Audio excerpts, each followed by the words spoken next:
to Rossmönster, and today I want to show you around our latest Sprinter 170 that we just wrapped up.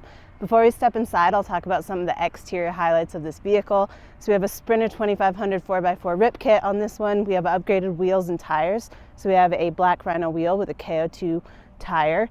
We have running boards down the side here. Then we have bug screens as you enter the vehicle. We have a Fiamma awning up top, and then we have some cool storage solutions out back, so let's go check that out.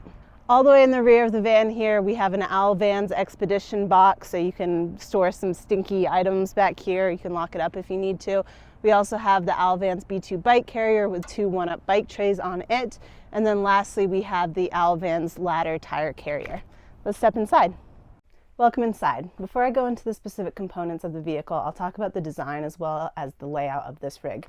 So starting with design, we have Chevron Walnut Countertops. Moving up from there, we have white painted wall panels. Our ceiling is going to be pine tongue and groove, but it's going to be stained walnut so that it matches our countertops. And then lastly, all of our cabinetry is going to be painted in this gray blue, and it's all going to be 5-panel door. All the way in the rear, we have a custom table. This is provided by the client, but I think that it adds a really fun little design element to this rig. When it comes to layout, we have an additional row of seating here with this Friedman fold-away bench seat. We have our galley as we move back here, and then we have a dinette in the rear with tons of room for additional people to come and enjoy a meal with you, but it also is going to turn into our sleeping area. So I'm going to start in the front and we'll work our way back.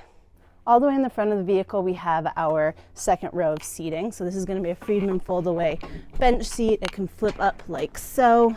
And then once you have this up, you have a ton of leg room for your passengers, and we also have 3-point retractable seat belts. So this is a great option if you are wanting to take a few extra people on the road.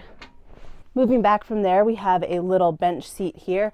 This is going to be have a hinged backrest so it can fold over and turn into a nice little day bed or area for a dog there. These hinges are going to be from RB Components. And then underneath that, we just have a nice open storage box. So great place to store some of the larger items while you're out on the road. Moving back from there, we have our galley area. So this van's kind of unique in that we have our Isotherm door style fridge in the front face of this cabinet box. So it's kind of accessible from the sliding door, which is nice as well. As I mentioned, we have those walnut Chevron countertops. We have a single burner True Induction cooktop. And then moving back, we have a Ruvati 15x20 workstation sink with a cutting board insert. Underneath our sink, we have a 7-gallon removable gray water tank. And then we just have a nice drawer bank here. All of these are going to be on RV latches, so they stay nice and secure while in transit. And then they get larger as you go down, so you can kind of store the larger pots and pans all the way at the bottom. Over on the driver's side, we have some additional storage, so a nice larger drawer bank there, and then a shelving unit with some additional countertop prep space above.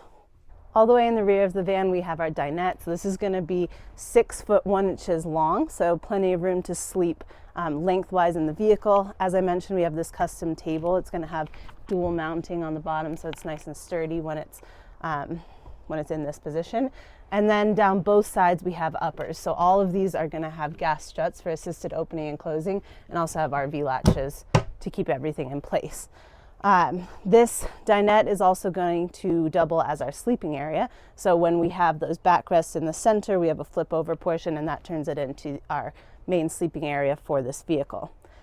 Lastly, in this dinette, we have storage for both our power systems and our plumbing systems. So I'll go ahead and show you those. Starting over on the driver's side, we have our power systems. So in here we have 510 amp hours of AGM supercycle battery. We have a 3,000 watt inverter. We have 200 watts of solar coming in through here. A nice feature of this fan is that we have the jump start button. So if you left a door open or somehow drained your vehicle's battery, you can always jump start it using that. Lastly, in the back of this cabinet, we have a nice storage bin. Nice feature there is that we have a door on the back so that that bin is accessible with the rear doors open. Moving over to the passenger side, we have storage for our plumbing system. So in here we have our 20-gallon freshwater tank that's going to service our sink. And then we have an additional storage bin at the end there. Again, we have the rear access door that you can use when the rear doors of the vehicle are open. Lastly, when it comes to ventilation in this vehicle, we have a Maxxair fan in the front and in the rear, so you can get a nice circular airflow going on in here. We also have half slide windows on either side of our dinette/bed, and then we have the Sierra Lawrence T-vent windows in the front here. Both of those are going to have the awning style windows at bottom, so again you can get a nice cross breeze in the front as well. That wraps up this van. Again, I'm Lucy with Rossmönster. Thanks so much for giving us a watch. Be sure to follow us on Instagram and subscribe to our YouTube channel so you never miss a tour, and I hope you have a great rest of your day.